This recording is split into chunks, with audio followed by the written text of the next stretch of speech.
Oke, saya lanjutkan lagi dengan epidemiologi penyakit tidak menular. Kalau tadi kita bicara tentang penyakit yang menular, sekarang kita bicara tentang penyakit yang tidak menular. Jadi ada beberapa pengertian dari penyakit tidak menular, yaitu ada berupa penyakit kronik, ada penyakit non-infeksi, ada new communicable diseases, ada penyakit degeneratif. Oke, ada yang bisa menjelaskan penyakit kronik itu apa?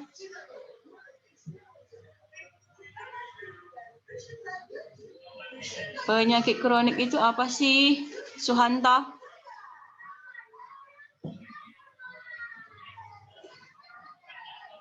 Darah.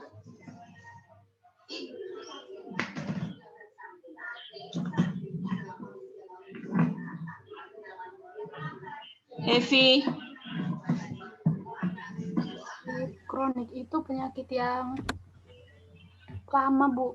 Kadang dia terjadi atau dialami penderitanya selama setahun atau lebih gitu, Bu.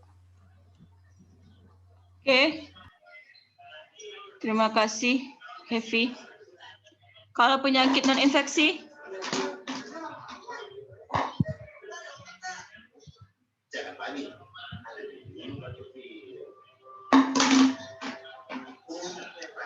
Apa sih penyakit non-infeksi itu?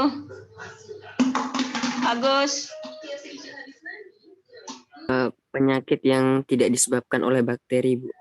Bukan virus, bukan oleh jamur, atau bukan juga oleh parasit, Bu. Oke, terima kasih Agus. Lalu kalau new communicable diseases, nah, apa sih itu?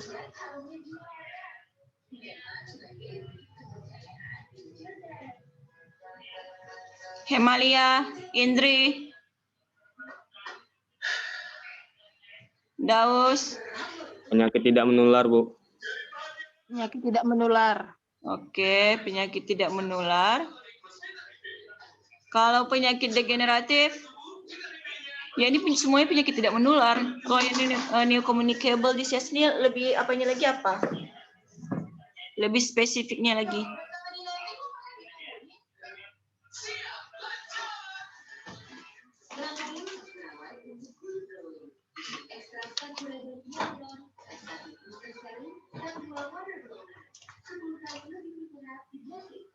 Mungkin seperti diabetes, kolesterol, atau serangan jantung, Bu. Oke, kalau penyakit degeneratif? Karena penuaan, Bu. Karena proses penuaan, Bu. Karena proses? Penuaan. Apa? Penuaan, Bu. Oh, penuaan. Oke. Oke.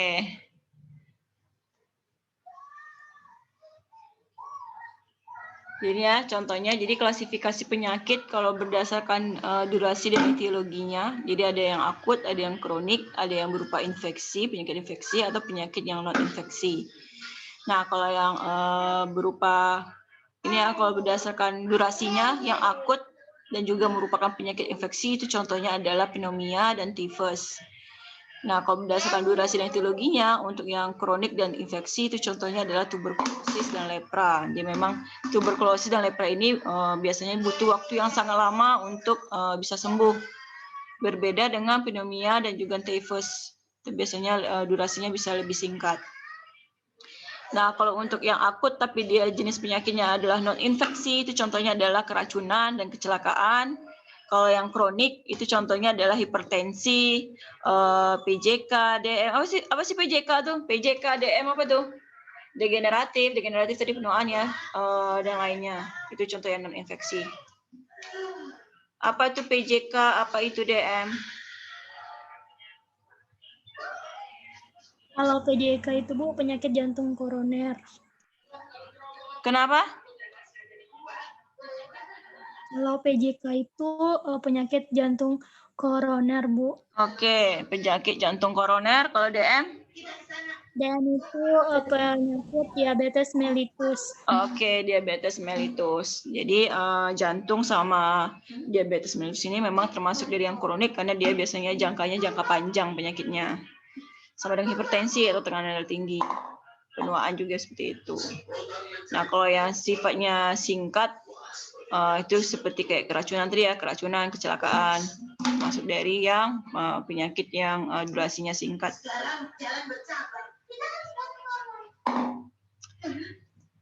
Oke, jadi kenapa sih adanya munculnya berbagai macam penyakit tidak menular ini? Itu yang pertama dikarenakan bahwa kita ini terjadinya peralihan jenis perkembangan ekonomi dari yang sifatnya agraris ke industri. Nah, tidak bisa kita pungkiri bahwa industri ini memberikan begitu banyak dampak terhadap lingkungan dan juga kesehatan manusia. Lalu yang kedua, adanya transisi dari epidemiologi itu sendiri yang menyebabkan akhirnya penyakit tidak menular ini meningkat. Lalu juga dikarenakan adanya jumlah dari penduduk yang usianya tua atau lansia itu jumlahnya meningkat. Jadi inilah yang melatar belakangi kenapa adanya penyakit tidak menular. Nah, transisi dari epidemiologi itu yang pertama, kemajuan pembangunan itu telah dicapai secara menyeluruh sehingga dia mempengaruhi berbagai macam perkembangan dalam kehidupan manusia. Jadi kondisi infrastruktur yang membaik serta perkembangan teknologi kedokteran dan kesehatan itu menyebabkan angka kematian dan kelahiran yang tinggi itu menjadi rendah. Lalu hal tersebut menyebabkan terjadinya perubahan struktur umur penduduk menjadi struktur penduduk umur tua, hingga umur harapan hidup itu lebih meningkat. Nah, perubahan tersebut akibatnya adalah terjadinya pergeseran pola penyakit serta tingkat kesehatan yang ada di masyarakat dengan determinan yang mempengaruhinya. Nah, terjadinya pergeseran dari urutan penyakit itu menunjukkan terjadi perubahan status kesehatan masyarakat. Nah, keadaan tersebut dikatakan sebagai transisi epidemiologi atau perubahan atau pergeseran dari urutan penyakit atau perubahan status kesehatan masyarakat. Nah, transisi epidemiologi itu mempunyai dua pengertian, ada yang sifatnya statis, ada yang sifatnya dinamis. Kalau namanya statis berarti tidak memberikan perubahan secara perubahan secara signifikan. Jadi interval waktu yang dimulai dari dominasi penyakit menular dan diakhiri sebagai dominasi penyakit tidak menular itu sebagai penyebab kematian. Kalau di dinamis berarti adanya proses dinamis pola sehat sakit dari suatu masyarakat berubah sebagai akibat dari perubahan demografi, sosial ekonomi, teknologi, dan politis. Jadi ada begitu banyak yang menyebabkan terjadinya perubahan-perubahan secara dinamis pada transisi epidemiologi. Nah, mekanisme terjadinya transisi epidemiologi itu ada yang pertama adalah adanya perubahan fertilitas atau adanya perubahan kesuburan, tingkat kesuburan yang mempengaruhi struktur umur. Lalu yang kedua, adanya perubahan faktor risiko yang akan mempengaruhi insiden penyakit. Jadi kelompok-kelompok yang berisiko, kalau semakin meningkat jumlah kelompok yang berisiko, otomatis jumlah insiden penyakit itu akan semakin meningkat juga. Lalu adanya perbaikan organisasi dan teknologi pelayanan kesehatan.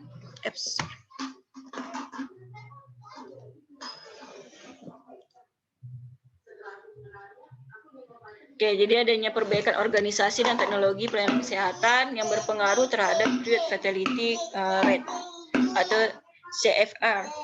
Ada yang tahu apa itu crude fatality rate? Apa tuh? CFR itu apa sih?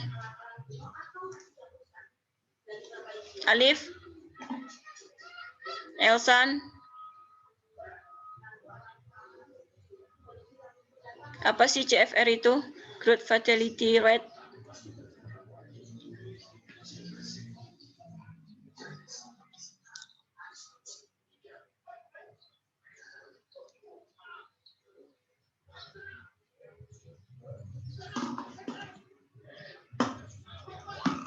Tingkat kefatalan penyakit bukan? Tingkat kefatalan penyakit. Ada lagi yang lain? Suatu angka yang dinyatakan ke dalam presentasi yang merupakan data orang yang mengalami kematian akibat penyakit tertentu. Oke, jadi crude fatality rate itu lebih ke rata-rata ya, rata-rata kasar tentang tingkat kematian. Jadi rata-rata secara ininya ya, secara umum terjadinya kasus kematian ya, crude fatality rate. Lalu adanya adanya intervensi pengobatan yang pengaruhnya itu kemungkinan terjadinya pengurangan kematian penderita. Jadi pada penderita penyakit kronis, hal ini mutlak meningkatkan angka kesakitan karena memperpanjang rata-rata lama sakit. Nah, seperti yang tadi dijelaskan oleh Hevi tadi, bahwa kronis itu jangka panjang, bisa bertahun-tahun. Nah, hal ini menyebabkan seseorang itu menderita sakit atau meningkatkan angka kesakitan. Karena apa? Karena tadi rata-rata sakit itu atau lama durasi dia menderita penyakit itu panjang. Ya. Otomatis kalau durasi penyakitnya itu panjang atau tingkat penyakitnya itu memiliki durasi yang panjang, otomatis pengobatan yang dilakukan juga semakin panjang juga.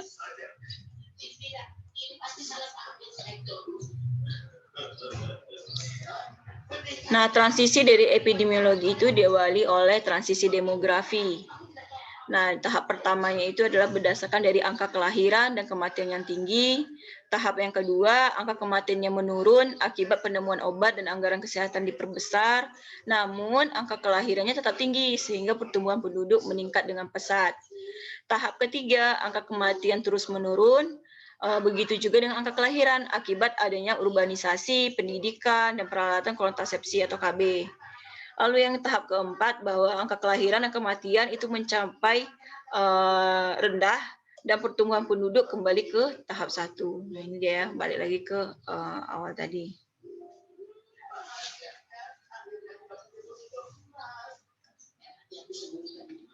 Nah, karakteristik dari penyakit tidak menular, yaitu yang pertama, dia menular itu tidak melalui rantai penularan tertentu, jadi tidak ada rantainya.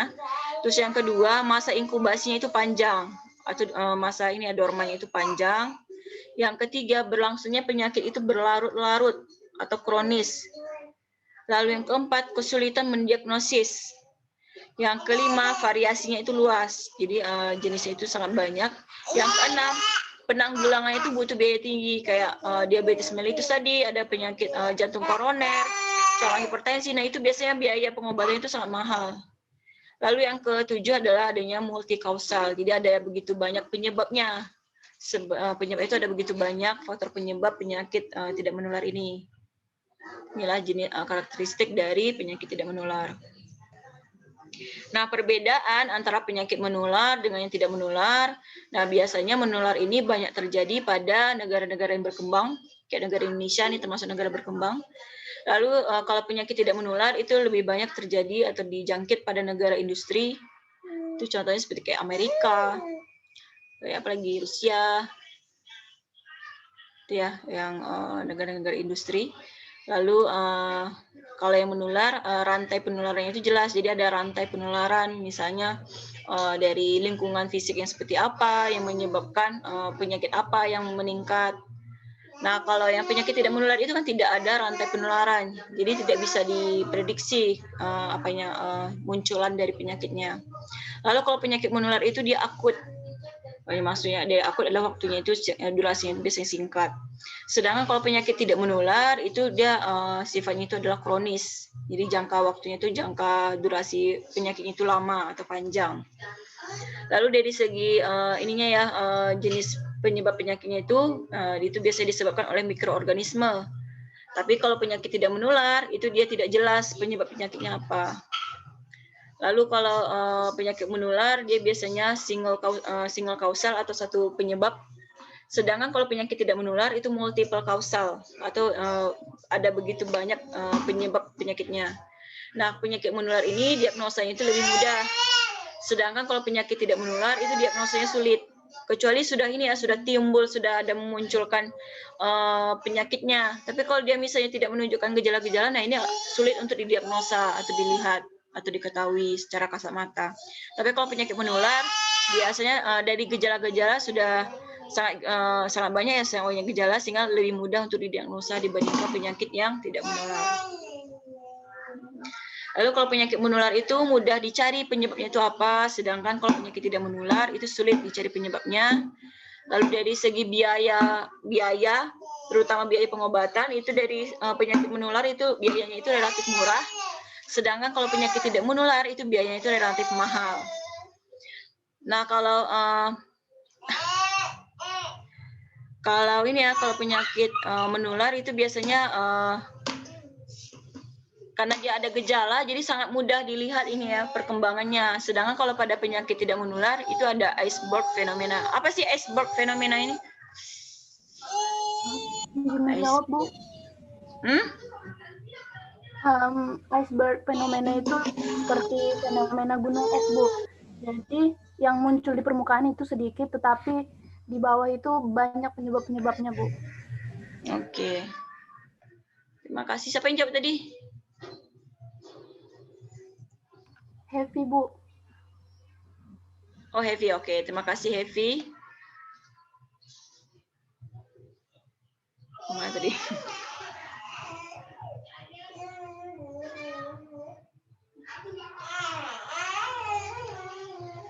Oke. Lalu yang berikutnya adalah kalau pada penyakit menular, itu morbiditas dan mortalitasnya itu cenderung turun, sedangkan kalau pada penyakit tidak menular itu morbiditas dan mortalitasnya itu cenderung meningkat. Itu ya perbedaan antara penyakit menular dan penyakit tidak menular. Nah, kesulitan menetapkan hubungan antara paparan dengan penyakit. Nah, ini ya yang pertama masa laten dengan yang panjang antara paparan dengan penyakit.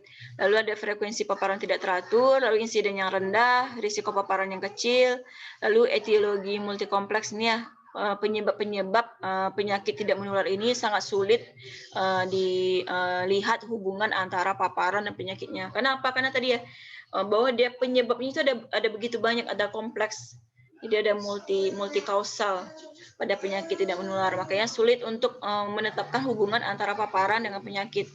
Kalau penyakit menular itu sangat mudah ditentukan atau sangat bisa dilihat hubungannya, baik dari faktor lingkungan ataupun dari faktor ini ya, faktor agennya.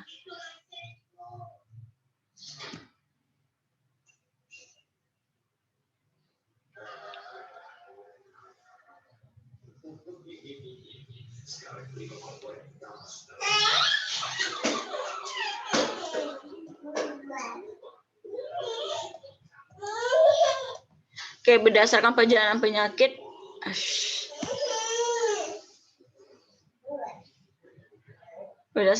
penyakitnya tadi ada yang kronis, ada yang akut. Kalau berdasarkan sifat penularannya, ada yang menular, ada yang tidak menular. Lalu kalau dari proses penyakit, penyakit ini merupakan interaksi antara agen penyakit, manusia atau host dan lingkungan sekitarnya. Jadi kalau untuk penyakit menular itu prosesnya terjadinya itu akibat interaksi antara agen penyakit, manusia dan lingkungan. Kalau penyakit tidak menular itu proses terjadinya penyakit itu akibat interaksi antara agen penyakit, manusia dan lingkungan. Tetapi agen penyakitnya itu non-living agen, jadi bukan makhluk hidup. Beda dengan agen penyakit pada penyakit menular disebabkan oleh mikroorganisme yang hidup. Nah, penyakit tidak menular itu sifatnya ada yang akut, ada yang kronis. Kalau penyakit tidak menular ini juga biasanya paling sering atau paling banyak dibahas pada penyakit-penyakit yang bersifatnya kronis atau yang jangka waktunya panjang, durasi waktunya panjang. Nah, kepentingannya penyakit-penyakit tidak menular yang bersifat kronis sebagai penyebab kematian mulai menggeser kedudukan dari penyakit-penyakit infeksi. Lalu yang kedua, penyakit tidak menular itu mulai meningkat bersama dengan lifespan atau pola hidup pada masyarakat. Jadi pola hidup yang tidak sehat tadilah kebanyakan menjadi faktor utama kenapa penyakit tidak menular ini begitu mudah meningkat. Nah, lifespan ini meningkat karena adanya perubahan-perubahan di dalam seperti kondisi sosial ekonomi seseorang, kondisi higienis sanitasi seseorang, meningkatnya ilmu pengetahuan dan perubahan perilaku.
saya lanjutkan lagi.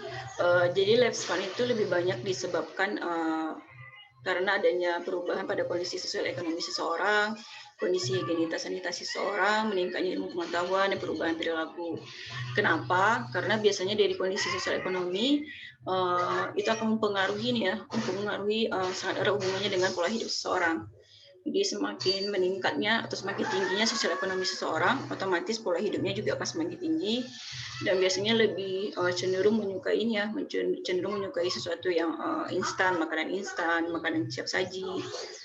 Berbeda dengan orang yang memiliki status sosial ekonomi yang mungkin rendah atau sedang atau menengah ke bawah. Nah, kalau dari kondisi higienis sanitasi itu mempengaruhi lebih mempengaruhi tentang bagaimana seseorang menjaga kebersihan dia, kebersihan dirinya, kebersihan lingkungannya. Lalu dari tingkat ilmu pengetahuan, jadi semakin tinggi ilmu pengetahuan seseorang, terutama tentang berbagai macam faktor-faktor penyebab penyakit, baik yang penyakit menular maupun yang penyakit tidak menular, dan itu otomatis dia akan lebih menjaga kesehatan hidupnya, kesehatan dirinya. Dan dari perubahan perilaku, ini perilaku bagaimana perilaku ini perilaku dalam menjaga kebersihan, dalam menjaga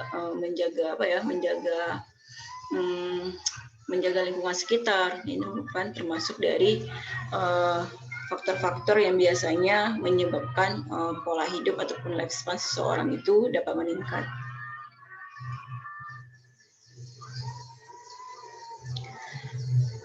Nah, penyakit-penyakit yang sifatnya kronis itu biasanya disebabkan oleh yang pertama ujung akhirnya atau dampak akhirnya atau akibat utamanya, akibat fatalnya adalah berupa kematian. Nah, itu contoh penyakitnya itu ada ischemic heart disease atau penyakit jantung koroner, ada kanker, ada cerebrovascular, ada chronic obstruktif pulmonari, ada cirrhosis, ada diabetes mellitus. Nah, ini merupakan penyakit-penyakit yang ujungnya atau akibat utama itu berupa kematian. Lalu ada penyakit yang termasuk dalam special interest yang banyak menyebabkan masalah kesehatan tetapi jarang frekuensi atau jumlahnya. Contohnya itu ada kayak osteoporosis, ada penyakit ginjal kronis, mental retardasi, ada epilepsi, lupus, colitis ulceratif. Nah, ini merupakan contoh-contoh penyakit yang khusus sangat jarang ditemukan tetapi dia ada.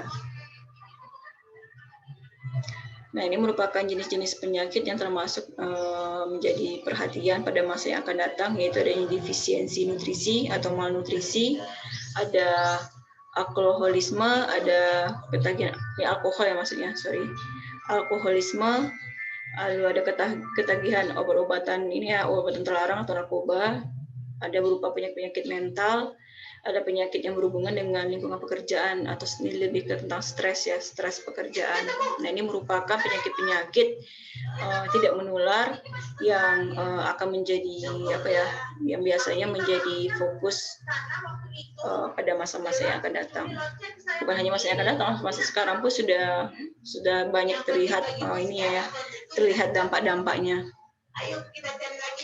Lalu ada faktor risiko. Nah, faktor risiko untuk timbulnya penyakit tidak menular yang bersifat kronis itu belum ditentukan secara keseluruhan. Jadi tidak bisa, karena penyebabnya itu ada beragam, ada sangat kompleks. Jadi agak sulit untuk menentukan faktor risikonya. Jadi untuk setiap penyakit faktor risiko itu berbeda-beda. Misalnya dari kebiasaan merokok, akhirnya timbullah penyakit ini kanker paru-paru misalnya, atau hipertensi.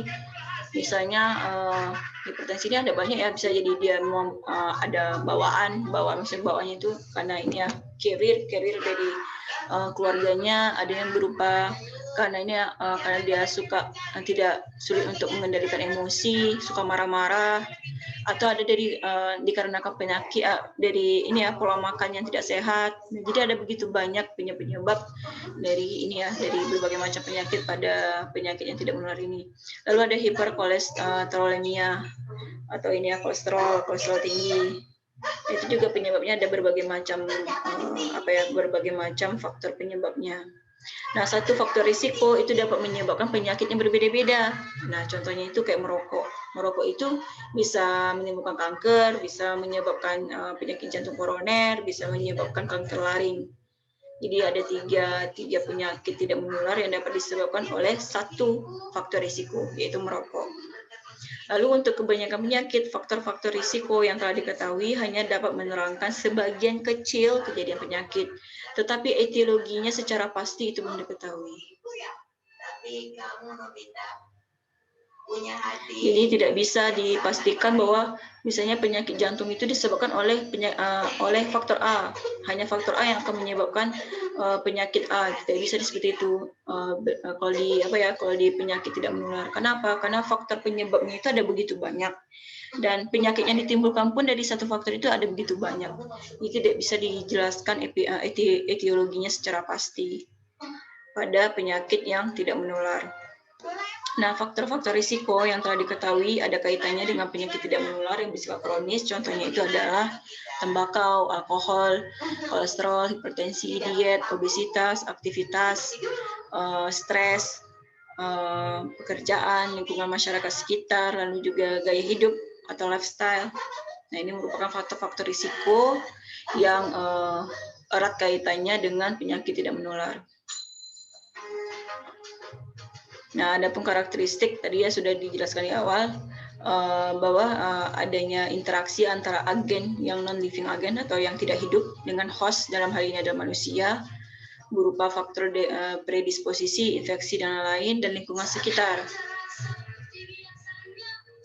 Nah, kalau agen itu bisa berupa zat kimia, bisa fisik itu kayak ini ya, kayak debu, kayak lingkungan yang kotor. Seperti itu. Lalu mekanis, secara mekanis dan juga secara psikis. Psikis itu lebih ke kejiwaan atau mental seseorang. Nah, agen penyakit yang tidak menular itu sangat bervariasi, mulai dari yang paling sederhana sampai yang paling kompleks. Mulai dari berupa molekul sampai ke zat-zat kompleks, zat-zat yang kompleks ikatannya, atau yang sudah ini ya makromolekul. Nah, suatu penjelasan tentang penyakit tidak menular tidak akan lengkap tanpa mengetahui spesifikasi dari agen tersebut. Jadi suatu agen tidak menular itu dapat menimbulkan tingkat keparahan yang berbeda-beda. Nah, itu dinyatakan dalam skala patogenesis namanya. Nah, patogenesis agen itu merupakan kemampuan atau kapasitas agen penyakit untuk dapat menyebabkan